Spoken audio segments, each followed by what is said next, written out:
নামাজের ওয়াজিব সমূহ। নামাজের ওয়াজিব 14টি। ফরজ নামাজ সমূহের প্রথম 2 রাকাতে কেরাতের জন্য নির্ধারণ করা। ফরজ নামাজের তৃতীয় ও চতুর্থ রাকাত ছাড়া সমস্ত নামাজের প্রত্যেক রাকাতে সূরা ফাতিহা পড়া।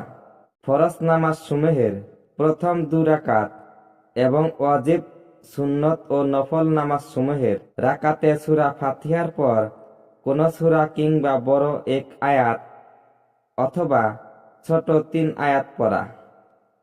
সূরা ফাতিহা অন্য সূরার পূর্বে পড়া। ফজর, মাগরিব, এশা, জুমা, তারাবি ও 2 ঈদের নামাজের প্রথম 2 রাকাতে কেরাত শব্দ করে পড়া। নামাজের প্রত্যেক রকন তরতিবের সাথে আদায় করা। রুকু ও সিজদার মাঝে 1 তাসবিহ আন্দাজ সময় দেরি করা। 2 রাকাত নামাজ পড়ে প্রথম বৈঠক করা। 3 কিংবা 4 রাকাতের নামাজ পড়তে হলেও প্রথম বৈঠকের পর বাকি 2 কিংবা 1 রাকাত নামাজ পড়ে আত্তাহিয়াতু পড়া। 2 দিকে সালাম ফিরিয়ে নামাজ শেষ করা। ইমামকে মাগরিব, এশা, জুমা, তারাবি, বিতর ও 2 ঈদের নামাজ কেরাত শব্দ করে পড়া।